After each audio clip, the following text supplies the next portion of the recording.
Hello, and welcome to Fixing My Faith. My name is Vern. I was a Jehovah's Witness for 30 years. I share my journey and my healing process. I research the Bible, I give my opinion, and I share the latest up-to-date JW news around the world. I love your comments. Welcome to the channel. Welcome back, and today is a new day. It's a new year, 2024. And what do we do at the end of a year, the beginning of a year? Well, perhaps we plan our new year out. We plan what we're going to do for the new year. For us, we're going to shun no more 2024. That's the slogan. That's what we would like to see the Watchtower take on. So we're just kind of, putting it out there for them. And I think it'll help out a lot. But what we're looking at today is what's happened today. And we can talk a little bit later what could happen next. So we're going to look at the JW.org highlights for 2023. And when I think of the highlights, I think of all of the changes that were made. The no counting of time. We make our mistakes, but we're not sorry. We're not the judge. We don't have all the answers anymore. Don't be stingy. We want more than 10%. And beards are now okay. So when I look at this stuff, I think, wow, there was a lot of things happening here. It reminds me of the opening remarks, and this is we'll put that on here. Kenneth Cook did these, and let's see what he says. Things. Now, those of you listening no doubt picked up on adjustments being made by the faithful and discreet slave based on scriptural principles in Jehovah's precious word, the Bible. Now, at the beginning of the program, we mentioned there was a landmark annual meeting 10 years ago. And now, with what we've learned today about Jehovah's mercy and his judgment, as well as our personal responsibility before him, we see the power of God's word and its principles at work, don't we? So then this program, too, is truly landmark. And as one of the branches wrote in, it is indeed one that we will always remember. Now, okay, so it's a landmark meeting. This is a meeting that they will always remember. That's kind of how Kenneth Cook opened this up on the 2023 annual meeting. We ran that in October, right after October 7th. We ran a lot of these parts. So now these parts this annual meeting is being released to the general public of Jehovah's Witnesses. And part of this is some of the highlights for the whole year. It's landmark. Now remember, 10 years ago, this Bible was the landmark, this New World Translation. There was a lot of changes in it. We talk about it a lot. And now the landmark is no counting time. We make mistakes, but we're not sorry. We're not the judge. We don't have the answers. Don't be stingy. And beards are now okay. Now the beards came kind of later. But there's a lot of changes this year, folks. Why? What is happening at JW.org that's making all of these changes? I think I'd be asking that. I'd be wondering that. They go on to say, Jeffrey Winder talks about it being like new light. It's getting brighter. But is that really what's happening, folks? Could it be what's happening all over the world? In Norway, they want them to check the box, no more shunning or no more of this or that. Are they working toward that? And is the pressure on from all of the governments? Are they pressure on this side, pressure on this side, pressure from behind? Is JW.org being channeled down a canal by the system of things? You could call that God's direction. You could call that brighter light. You could call that Jehovah, because we do know that Jehovah is directing the governments.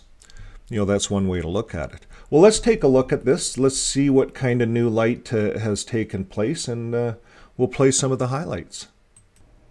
Okay, we'll go right to Samuel Hurd, no counting of time.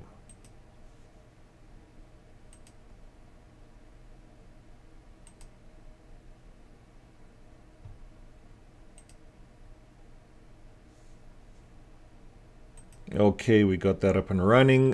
He talks about the tithing arrangement. They talk about the tithing arrangement quite a bit in this annual meeting. We've never heard them talk really like this, that Jehovah expects us to actually meet and actually plus do more than the tithing even. So we'll see this through some of the clips. Tithing arrangement illustrates something that Jehovah still expects of his people today. Remember, the tithe was to be not just a tenth, but the best tenth of a person's produce and his animals. So the governing body believes this same principle can be applied when it comes to reporting our time spent in the ministry. Our ministry involves much more than counting time. November the 1st, 2023, congregation publishers will no longer be asked to report the amount of time they spend in the ministry. Well, knowing this, then... So that was the first one, time, no counting of time. That's huge. You kind of wonder what is this about? Is this about them, wanting people to come back? Maybe, I don't know. It could be. Maybe they want us to come back. I'm not sure. There's a lot of people that didn't like going to the organization. They didn't like going to the meetings because there's a lot of emphasis on counting time and meeting the national average. And maybe this takes that away. Would I go back over that? No. It's got to be a lot bigger than that. Okay, let's go on to the next subject. The next subject is Jeffrey Winder. This is kind of interesting. I've used this a lot. Let's see what he says.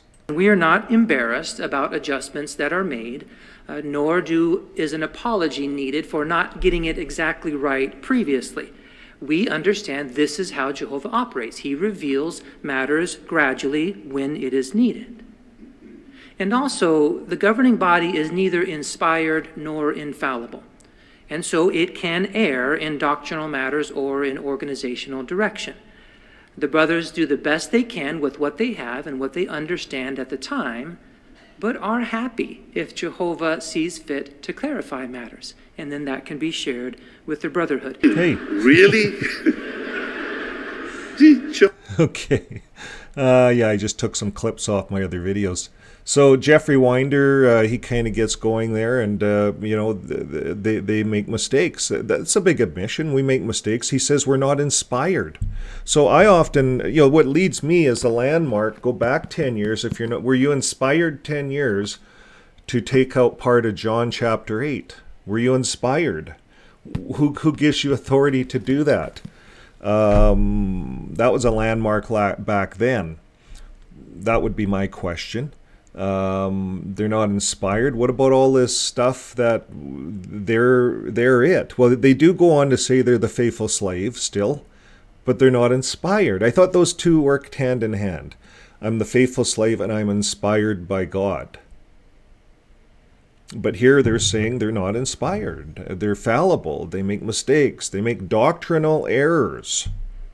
But they don't have to apologize because it's new light. How convenient that is. That's what I say.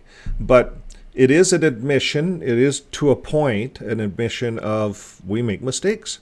So it should lead Jehovah's Witnesses to believe that they've got some things wrong. I think they had to do this talk because they wanted to change their doctrines, and we're going to see coming up that they have changed their doctrines on a lot of things. So let's move on. Jehovah is the righteous, merciful judge. What do we need to keep doing? We need to keep preaching the message to as many people as possible. We have no idea what results may come from that. And as we keep on preaching, remember, leave the judging to Jehovah and Jesus. They will always do the right thing, the merciful and just thing. Of that, we can be absolutely confident.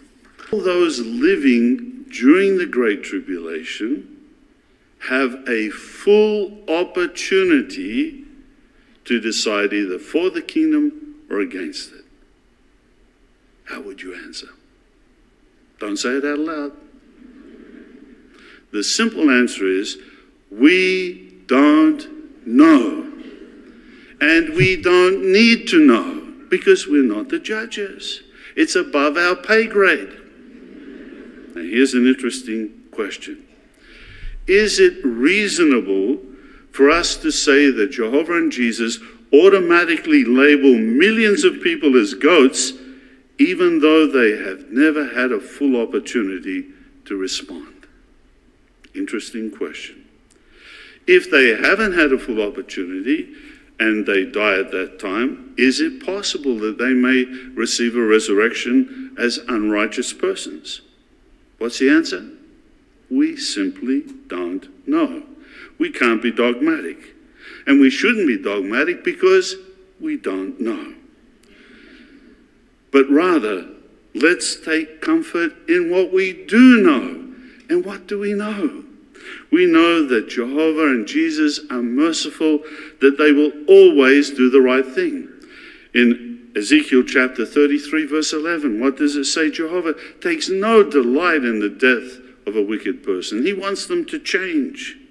And we know that Jehovah and Jesus will judge each individual in a balanced, righteous, and merciful way.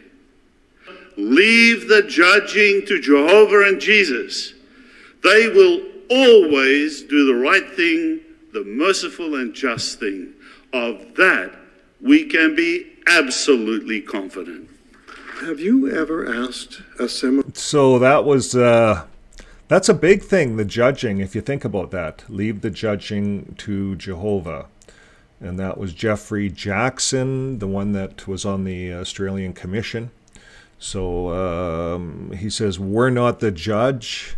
This all lines up with actually what he said in the Australian Commission, that we're not the judge. The JW org is not the judge. They don't have all the answers. It's all starting to come out. Maybe that started to wake them up a bit. Is the governing body waking up? And is this the process? You see, waking up for a large train, a big organization, it's going to be slow. And it's going to take pressure from different sides to get this thing, this big machine, this big train, this big boat to move. And I think that's what could be happening here. We're not the judge. That's the start of something. What about disfellowshipping? How can they start judging people negatively like that? I think this is a start of something to change. Shun no more, 2024. This organization is making changes. Could it be that these changes are go back? I think they could be wanting that. They could be wanting us to go back. I think so. But let's see. There might have to be a few more changes. Let's see if they can convince us. Let's listen in a little bit more here. David Splain. Question. Maybe when you were just coming into the truth. Have you ever asked, for example, will none of those who died in the flood get a resurrection? Even those who may never have heard of Noah? And what about Sodom and Gomorrah? Will everyone who died in Sodom and Gomorrah sleep an everlasting sleep? The women, the children, babies.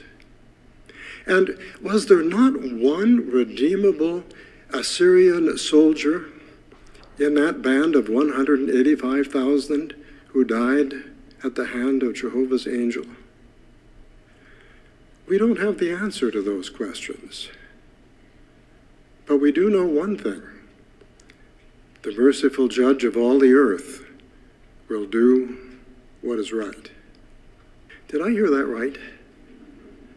We don't have the answer to those questions? I thought we did. In the past, our publications have stated that there's no hope of a resurrection for those who died in the flood or those destroyed in Sodom and Gomorrah. But do we really know that? The men of Sodom and Gomorrah were certainly wicked, and they deserved to die for what they did. But did they know any better? How often did Lot and his family preach to them? And are we saying that if special pioneers had been assigned to Sodom, that they would have had no success whatsoever in preaching to the Sodomites, helping them to turn around and come to a knowledge of Jehovah? Can we say dogmatically that not one Sodomite would have repented if Jehovah's requirements have been explained? But what if somebody's secret? Okay, so David explained. He went on to explain Sodom and Gomorrah, some of these events that Jehovah destroyed people. It's like David Splain is looking and thinking, wonder why Jehovah destroyed all those people. He didn't send any missionaries in. We would have sent some missionaries in. So now he's thinking, let's say we would have sent some missionaries in. I'm sure someone would have repented. That's kind of what he's saying. But I'm putting words in his mouth. But really, he's saying we can't be the judge. He says, in the past, we judged these events that Jehovah brought upon people as a final destruction, no resurrection. And he says we can't be that judge. That's pretty harsh thinking. So there's a big turnaround here. So now they're going to have to rewrite, or maybe it's already done, a lot of their old articles, get rid of them. I'm not sure. Well, let's see what else is happening here. Held back and did not give Jehovah the whole tithe, perhaps giving less than a tenth? How would Jehovah feel about that? A love for Jehovah. But what if somebody secretly held back and did not give Jehovah the whole tithe, perhaps giving less than a tenth? He be inclined to bless those who were stingy? That's not likely. That's not likely. On the other hand, he's even calling you stingy. He's using that word, if you're stingy. I taped this off another. How would Jehovah feel about those who generously gave even more than a tenth? Well, we don't have to guess. Remember when... So what have we learned from our brief discussion of tithing? That Jehovah created us to find joy in giving. And we give generously of our time and resources because we love Jehovah, not because someone is observing and keeping track of what we do. But the tithing arrangement illustrates... And they even carry on with this tithing talk. So they talk about this tithing, the 10% a lot, and giving more than 10%. Now, you no longer have to count time. Let's just look at our topics here. You no longer have to count time. We make mistakes, doctrinal errors, but now they want to bring back in the tithing, but they say the tithing really didn't go away. If you listen to the whole talk, they say the tithing really didn't go away. It's included in that command that Jesus has to love, so it means it's all included. In fact, we'd want to give more, our best fruits, and so on and so forth. So they went at this tithing and the money thing from a couple of different angles, a couple of different speakers. So that would tell one that money may be important to this organization for several reasons. So what's happening next? Don't be stingy. Let's listen to Samuel Hurd again here.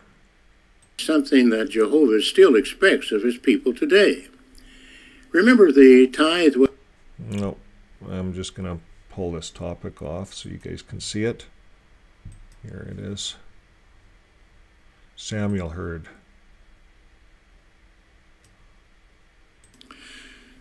But the tithing arrangement illustrates something that Jehovah still expects of his people today. Remember, the tithe was to be not just a tenth, but the best tenth of a person's produce and his animals. Jehovah deserves nothing less than our very best. The governing body doesn't... Okay, so that was just re-emphasizing it. Like I said, on the tithing, Jehovah wants nothing but the very best. When I was a Jehovah's Witness, I didn't hear any of this kind of stuff. It was kind of just give out of your heart. They do say that here, but there was a lot of emphasis on tithing and on giving more than 10% by multiple speakers. I never heard that before. That's new to me. Not have an issue with brothers wearing beards. That's new. Why not? Because the scriptures do not condemn the wearing of beards. And if they're so that's new. They condemned the wearing of beards all those years, right? All those years they condemned the wearing of beards, and then all of a sudden, this landmark year, you no longer have to wear beards. It's almost like the Rutherford regime is over. It's like it went from Russell to Rutherford. That was Rutherford took over when Russell died in 1916. You know, the end didn't happen in 1914. Caused a lot of stress on Russell. He died, and he died on a train. He wasn't happy. Rutherford. What Rutherford did was he apostatized. He made Russell's followers look like apostates. They all had beards. Rutherford was very clean-shaven. He pulled around him all of the clean-shaven ones, and they called them Rutherfordites.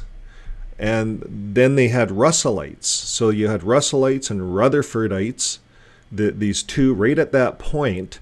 And there was actually a siege of the Bethel. Rutherford was able to legally take control. And it's quite the story. They don't tell this story. So the Rutherford regime took over.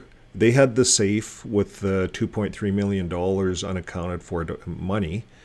They had all the assets, all the printing, all the books. He bought Marie out, gave her some money to shut her up. And then Rutherford took over. And that's where everything changed in this religion. Beards, clean. You had to be clean-shaven, no Christmas, no birthdays, no Mother's Day, no Father's Day, and the list goes on. And that happened during the Rutherford reign. Russell, he did Christmas. Bethel did Christmas.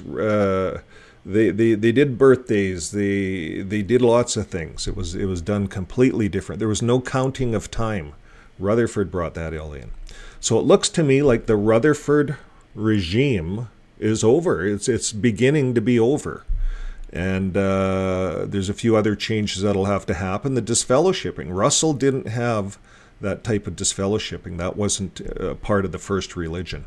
You see now, if you notice on these videos, they're showing Russell with his beard. They're making Russell look like a hero. They're using him now as their high authority clothes on why they should have beards. Russell had beards. Bethel had beards. Now the next thing is Christmas. But they're pretty hardcore on their supposition on the star that it's from the devil. But you know, one thing at a time. They're a big ship, right? They can't change everything overnight. A few changes at a time. Let's see what else here. Let's see what Stephen Lett says here. little ones, we may need to stoop, bend, or sit down in order to get down on their level. See, a lot of these young ones live in a world of knees and swinging purses. But we can get down on their level, talk to them, befriend them. And when you think of that, as shown here in this beautiful picture, it even makes you think of Jehovah stooping down to help us. That's what Psalm 113, 6 and 7 says. Well, he had it all lined up, didn't he? Spiritual goals. And we want to support the parents in trying to steer these young ones, taking time with them towards spiritual goals. Now, in the same vein, perhaps we can support the parents in helping these young ones to see the dangers of pursuing higher education in Satan's system. Satan is likened to a hungry lion. Genesis 3, he's depicted as a cunning serpent. At Psalm 91:3, a sneaky bird catcher. And he's really especially after our young people. He loves to gobble them down like a tasty morsel.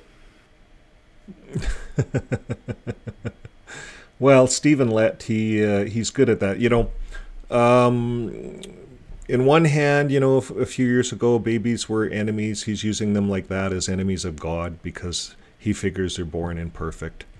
Now he's talking, stoop down to the little kids. And in this talk, the brother walks by the little kid and kind of, putting a message out there to all the elders and to really spend time and stoop down and talk to your little kids. And that's kind of how it should be. It looks like they're changing. They're showing those pictures, but they're really hanging on to those little kids and they're training them not to go to higher education. I think that's wrong. I think that's something that they're going to have to change coming up here in the future. And the higher education, that really shows that they're afraid. Why are they afraid of higher education? The Bible says that wisdom, knowledge, is worth more than gold itself. It's worth more than anything you can buy, wisdom and knowledge. And the only way you can get that on this earth is through education. We educate ourselves in the Bible. Wouldn't it be nice to know a little bit about the Bible history? Get that philosophy, get that education, learn a little bit more about the Gnostic texts, some of these other books, the Book of Mary, the Revelation of the Magi. That's what education would give a person. But you see, the Watchtower doesn't want any kind of a higher education, especially not in theology. But they do not want higher education because people get outside of their box. You see, the Watchtower likes to put everyone in a box. And once you're in the box, they want to make you feel comfortable in that box. And I've given the analogy here before, and I'm just going to get over to another screen here. Okay, so Watchtower is kind of like a big cruise ship. And when we think of a big cruise ship, while we're all on there, it's a box. It's a box on water. And we use that analogy. So everything you want in that cruise ship is there. Anything you need, Watchtower is providing. You need advice on this subject, on medical, on this. They have everything in their bound volumes. So Watchtower now is providing everything, the movies, the entertainment. They have everything. It's beautifully done. What they're doing in their movie theaters, it's becoming like a high-end studio, and that's kind of where Watchtower is going with that. Now we're going to look at another flick. Okay, so what I see happening here is Watchtower is like these big cruise ships, and these big cruise ships, they have the tugboats, and the tugboats are pushing them out of the through a canal or to get them out of the port. And why? Because these big ships like the Watchtower, they can't move on a dime. They can't swing on a dime. So what do we have happening right now? Well, we have these tugboats. We have governments here, governments in Japan, governments over here pushing at Watchtower, getting them through the port. What's the port? Well, the human society, like the pressure that's put on all of the religions, is to look after the children. And that's why I think Stephen Lett is instructing the elders to bend down and talk to the children. But where they're going wrong is they're telling the children not to get educated. And they're going to get more pressure. We are like tugboats. So on the channels, they call us apostates. But we're just ex-Jehovah's Witnesses because we realized a few things a little quicker than the big boat. So we're like those little tugboats. We can turn on a dime. We can pull Watchtower, push at Watchtower. There's a lot of us out there, and you get enough tugboats pushing at a big boat, it's going to move that boat through a canal. So what's the canal? What do we want? What do we want to see happening? I think I got one more illustration here. Now I want to play this illustration because what can happen to any of us if we get hooked into the Watchtower? We get going like this. Or we get going this here topic. Yeah, go back. Should I go back to the Watchtower? Should I go back to the Watchtower? Well, here's what can happen. You go back to the Watchtower, and I'm going to show you what happened with the tugboat, and this is off the BC coast. And these tugboats are very important, but once they get there, you see if they're just pushing at a ship, usually they don't. They actually pull. They have a cable out and they're pulling. You have one on this side pulling. But these cables, that ship has a lot of force, and it can pull that tugboat over. So when I think about going back, you know, it took so much to get out, to get free of the chain. Let's see what happens when you're hooked onto the watchtower. Yeah, so that tugboat was hooked right on. That other boat pulled it, and she's all over underwater. So we end up capsizing with the watchtower. So we never want to think that, start thinking like, wow, they've made some changes, I should go back, the beards. There's a lot of other changes that have to happen. And I was looking over my little list here. Well, they got the beards, they got the time cards. Those are good things. Maybe that's some of the pressure we've been giving them.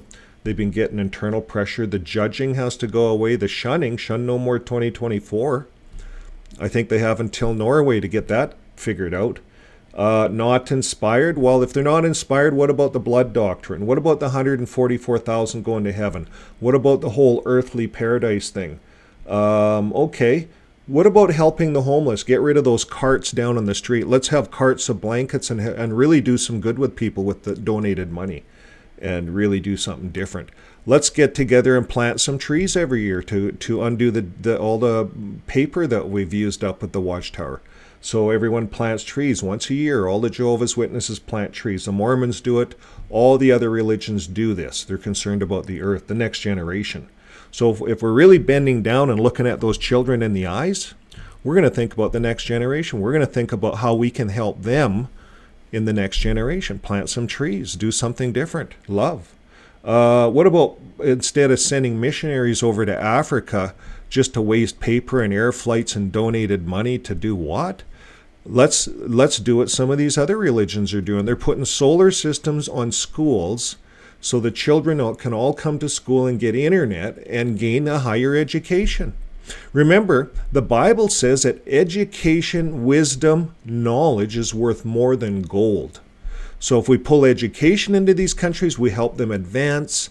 They get knowledge, it's worth more than gold, and that's how they prosper. You see, Watchtower doesn't want them to have the internet because all the countries with internet are not joining the Watchtower. They're actually leaving. So that's what's happening. There's a lot to do at the Watchtower before I think I would consider going back. But it's a start. I want to commend Watchtower, but I think what's happening is there's a lot of tugboats, a lot of us, a lot of the governments. The pressure is moving that ship. So that's how I look at it, folks. That's how I see the annual meeting this year. That's how I see the landmark for jw.org, how it's changing. And I think this is just the start. So hang on to your britches. We'll see what happens for the rest of 2024. Well, thanks again. And until next time, keep living your life with love. Bye for now. Thanks again for watching. We appreciate your comments, your dislikes, and your likes. If you would like to support the channel, just press join and buy us a coffee once a month. Until next time, keep dancing, smiling, laughing, and most of all, keep loving those around you. And have a great day. Produced by Fixing My Faith.